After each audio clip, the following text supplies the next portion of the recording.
Halo sahabat wirausaha, pernahkah kamu melihat tanaman kecil berdaun bulat yang tumbuh liar di pekarangan, sela paving, atau pinggir selokan, lalu langsung menganggapnya sekadar rumput pengganggu? Bisa jadi tanaman itu adalah kerokot atau krokot, Portulaca oleracea. Tanaman yang selama ini dicap gulma ini pelan-pelan mulai naik kelas dan dilirik sebagai bahan pangan bernilai di berbagai negara. Fenomena ini menarik dibaca dari kacamata UMKM. Di satu sisi, konsumen semakin sadar kesehatan dan mencari bahan pangan alami berbasis tanaman. Di sisi lain, banyak pelaku usaha, baik di desa maupun kota, belum menyadari bahwa tanaman yang tumbuh liar di sekitar mereka justru bisa menjadi pintu masuk ke peluang usaha pangan sehat berbasis lokal. Video ini mengajak sahabat wirausaha melihat kerokot bukan sebagai tanaman ajaib, melainkan sebagai contoh bagaimana bahan lokal dibaca ulang oleh pasar, serta apa artinya bagi peluang usaha UMKM di Indonesia. Kerokot bukan tanaman baru dalam keseharian masyarakat Indonesia.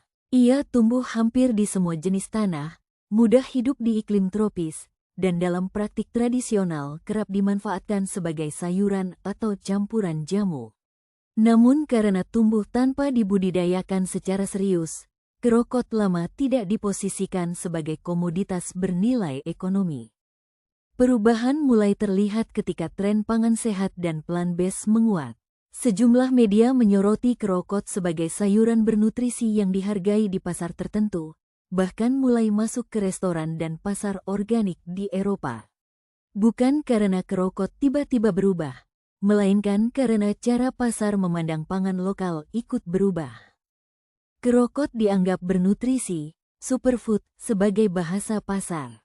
Istilah superfood perlu dipahami secara proporsional. Ia bukan kategori ilmiah resmi, melainkan bahasa pasar untuk menggambarkan bahan pangan yang dianggap bernutrisi dan sejalan dengan gaya hidup sehat.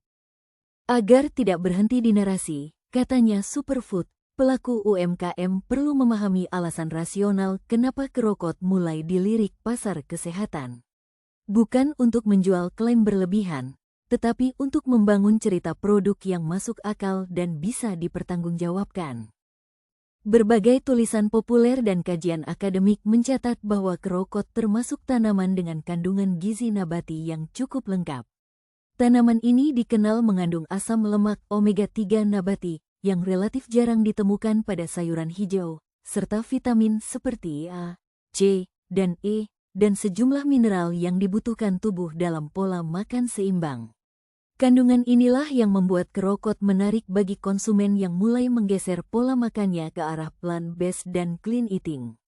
Dalam konteks ini, kerokot tidak diposisikan sebagai makanan penyembuh, melainkan sebagai sayuran pendukung pola makan sehat, terutama bagi mereka yang ingin menambah variasi asupan nabati. Dari sudut pandang usaha, pemahaman ini penting. UMKM tidak perlu menjelaskan detail ilmiah yang rumit, tetapi cukup menyampaikan bahwa kerokot dikenal sebagai sayuran hijau bernutrisi yang telah lama dikonsumsi di berbagai budaya. Dengan begitu, cerita produk tetap kuat, informatif, dan tidak berisiko secara regulasi.